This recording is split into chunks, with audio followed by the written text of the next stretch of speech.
dia, alunos do nono ano, bom dia, pais que também acompanham as nossas aulas de língua portuguesa. Nesse mês de outubro, pessoal, nas duas aulas que nós tivemos, foi do material novo. Foi o texto, ou seja, trechos do livro O Pequeno Príncipe. Textos muito legais, vídeos dramatizando essas leituras. Bom, nessa aula de hoje a gente vai dar sequência, falando também com relação à escrita. Então o objetivo é interpretar textos de opiniões sobre a escrita, certo? Então nós vamos ter alguns trechos de vídeos que vão estar enriquecendo mais a nossa aula. Um dos trechos vai falar a importância da escrita.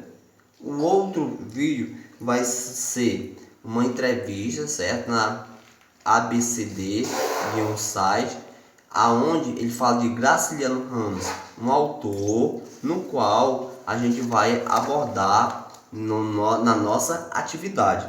São 3 autores, ou seja, 3 textos, cada um dando seu ponto de vista sobre a importância da escrita. Um deles, como eu já falei, Graciliano Ramos, o outro Walter Hugo e o outro Gonçalo Tavares. Olá, tudo bem? Vamos para mais uma aula de história? Na aula de hoje nós vamos falar sobre a importância da escrita.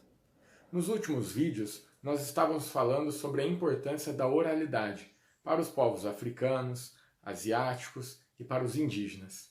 Agora nós vamos comentar e falar um pouco sobre a escrita. Você já parou para imaginar como seria a sua vida sem a escrita?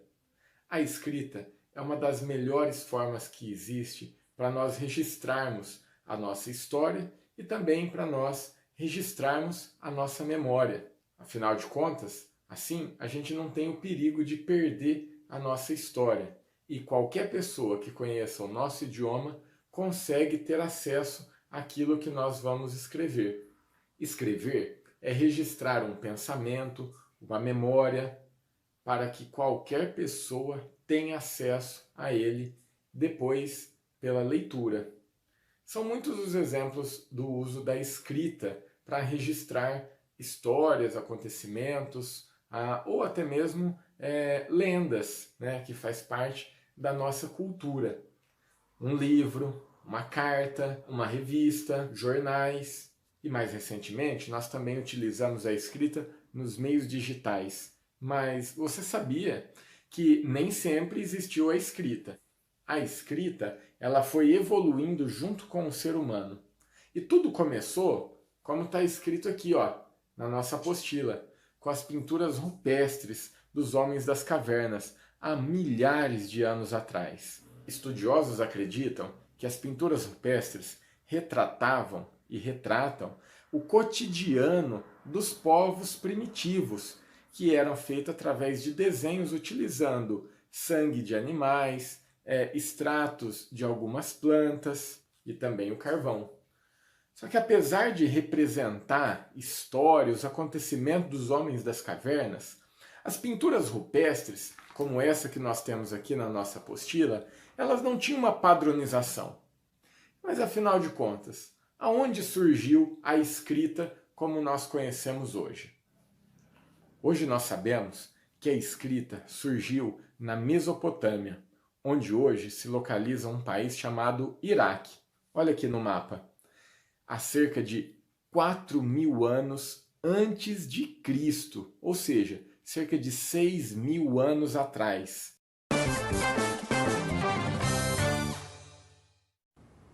Adrião. Lá vinha novamente o Adrião. Que acaso infeliz amarrara aquele estafermo a mulher que devia ser minha.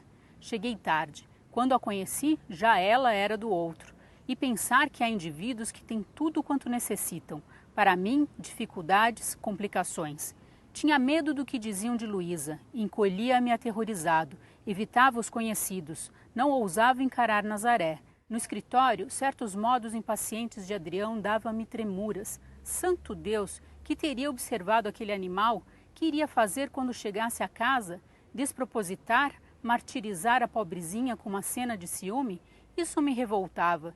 Que direito tinha ele de se mostrar ciumento? Graciliano estreia como romancista em 1933 com Caetés. O livro conta a história de um caso amoroso que termina em tragédia. Mas é com São Bernardo que o escritor ganha reconhecimento. São Bernardo de Graciliano Ramos, como todos sabem, é um dos maiores livros da ficção brasileira. É um livro extraordinário e é um livro muito seco e um livro, de certa maneira, terrível. Porque é a história de um trabalhador rural, um trabalhador de enxada, que não tem família, passa miséria, sobe, não tem escrúpulos. A princípio, o capital se desviava de mim e perseguia-o sem descanso, viajando pelo sertão, negociando com redes, gado, imagens, rosários, miudezas, ganhando aqui, perdendo ali, marchando no fiado, assinando letras, realizando operações embrulhadíssimas. Sofri sede e fome, dormi na areia dos rios secos, briguei com gente que fala aos berros e efetuei transações comerciais de armas engatilhadas. O ideal dele é construir uma fazenda onde ele foi trabalhador de enxada, ele quer ser dono daquela fazenda. Consegue. Ele consegue fazendo as piores coisas que for possível fazer. Ele consegue fazer com que a produção daquela propriedade rural acaba crescendo, mas para isso ele acaba adotando uma postura extremamente tirânica em relação aos trabalhadores. Então a obra trata todo o tempo desse movimento, ou seja, da exploração do trabalho, porque ao mesmo tempo que esse Paulo Honório ele foi explorado durante muito tempo, teve até uma passagem pelo cárcere, e depois ele se torna explorador. Já acabei, seu Paulo. Acabou nada! Acabei, senhor, sim. Juro por essa luz que nos alumia. Mentiroso! O gado está morrendo de fome, roendo a madeira. Ainda agora os costos estavam cheios. Nunca vi gado comer tanto. Ninguém aguenta mais viver nessas terras. Não se descansa. Tá se metendo a perna, seu safado! Mas, seu Paulo, vai trabalhar, seu vagabundo! Esses textos, pessoal, e as atividades estão na página 5, né, que é o texto 1 de Graciliano Ramos, e de Walter Hugo, na página 5. Então vocês vão realizar essas questões que aí estão, complementando mais com a página 6, certo? De Gonçalo Tavares. Ou seja, a gente vai fazer essas duas páginas, certo? Espero o retorno de todos vocês e tenham uma boa atividade.